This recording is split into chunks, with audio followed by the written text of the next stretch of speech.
Yesterday, we kind of started going over reworks. What reworks look like, how reworks are done.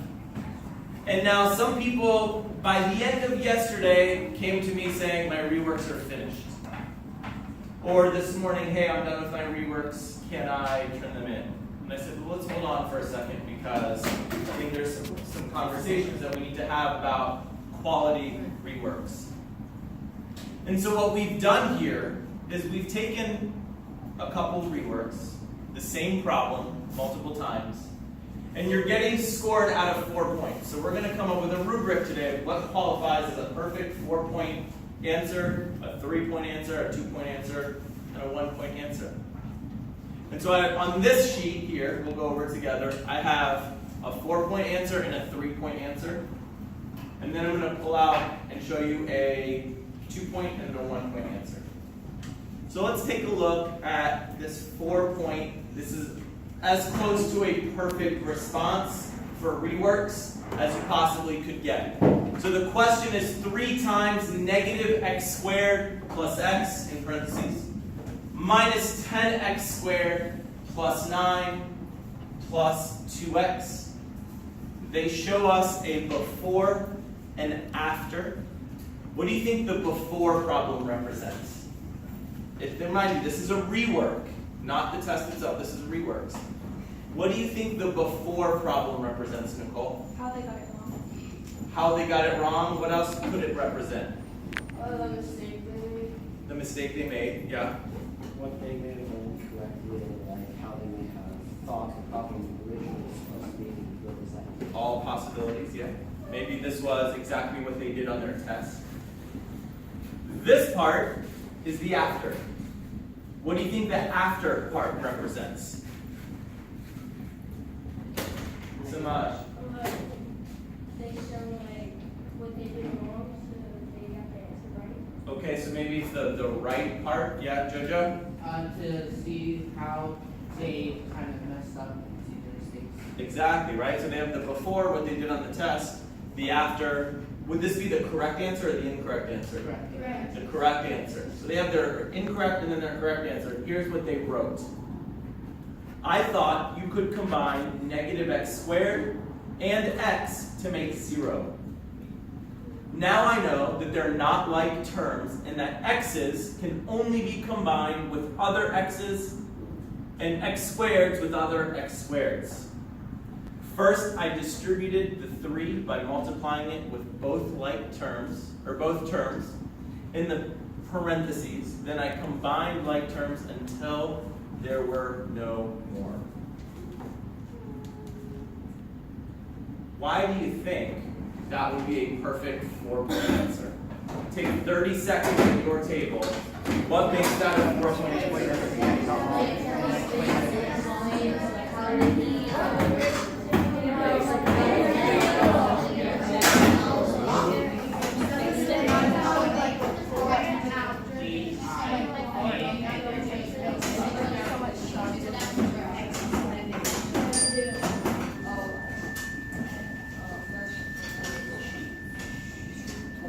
Thank you. Who heard something at their table that they'd be willing to share? What makes this a solid 4-point answer? The highest point you could earn on a rework. Let me hear from this table. What did you guys talk about? Anyone? Well, me and Charlie were talking about how it's specific to the point and it shows the wrong answer and the right answer. It's specific to the point, shows the wrong answer, shows the right answer. Great. Who else added something that might be different than what Cooper just said? Or wants to add on to what Cooper just said? Go with Jack, then Luca. He goes into like really big depth on like how they got it wrong in both the word form and both of the equations. So instead compared to where they show one equation which was the right one, it's both of them, and you can, if you analyze it enough, you can really see where they went wrong.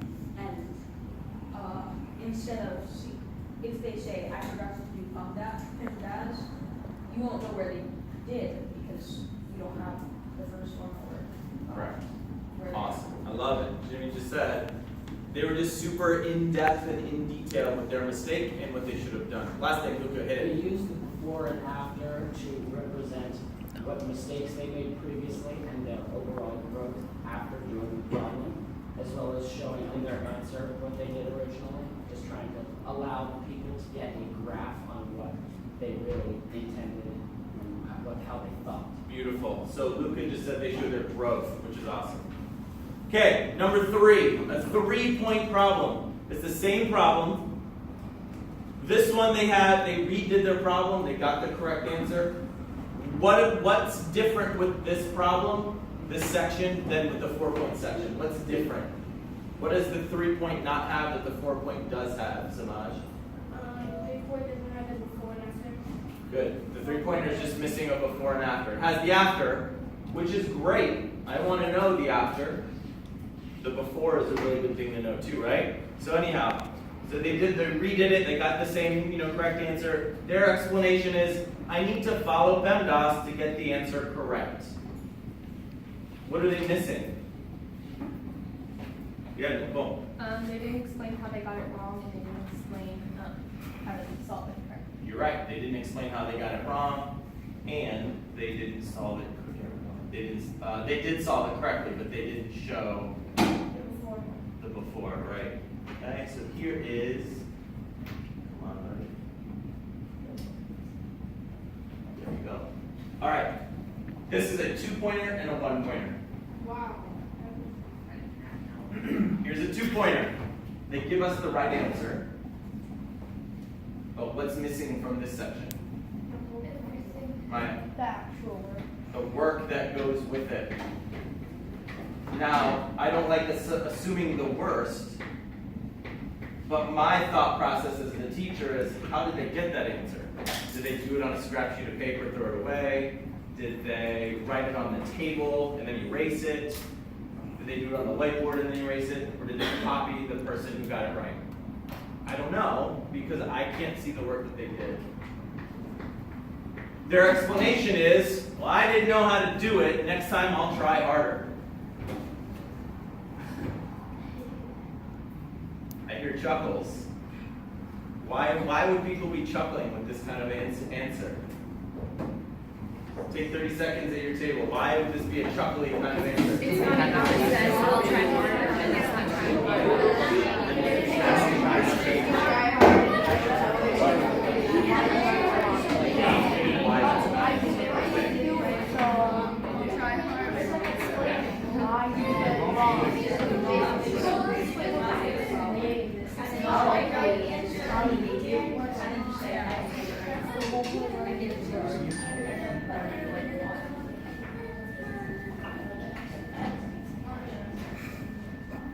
I would like to hear from no particular table, is that random? The round table there.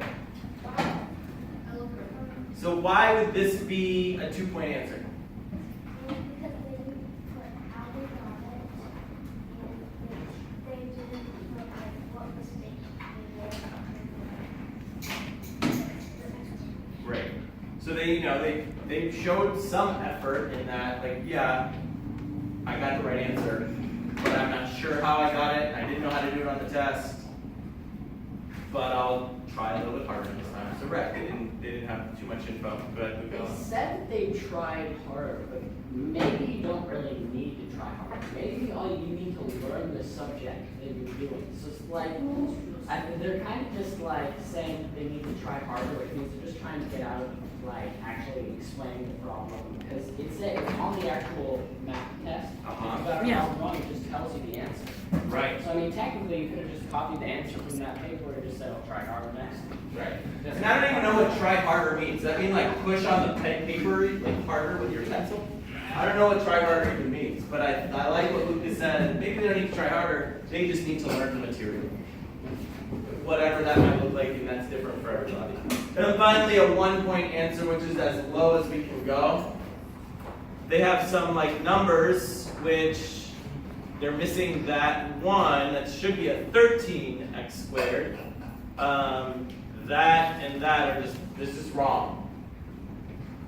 and then they don't have an explanation, or they just don't turn in their reworks whatsoever. I think that's pretty self-explanatory as to why that would be a 1, but Samad, I see your hand up. I'm sorry, can I go all the other numbers? That one's just straight up lazy. What? Saying that. Okay, that's awesome. I don't want to call people lazy. However, I can understand why you might feel that. Yes? I'm just slightly confused about the point system because it feels like 4 is like an entire paragraph, and then you can still get points even if you don't even turn your stuff in. So it's like I would expect number 2 to actually be a 1 and then just have a 3 point. That's awesome that you bring that up. So Jimmy just said, I'm kind of confused with the point system. This doesn't seem like it should be a 1, and this doesn't seem like it should be a 2. So here's what's happening now, and this is where your input is going to be important. Each table is going to be getting this document, the rubric sheet. It's blank. What I need from all of you is to fine-tune it for me. How do you all want to be graded on your reworks? As a table, what is a 1-point rework? At your table, talk about what is a 2-point rework, what's a 3-point rework, and what's a 4-point rework. Now, I have 2 of these documents going around each table. You may work as one big table group, if you would like, and fill out just one sheet of paper. Or you can break off into smaller groups and have smaller conversations and fill out 2 sheets of paper. And in about 10 minutes,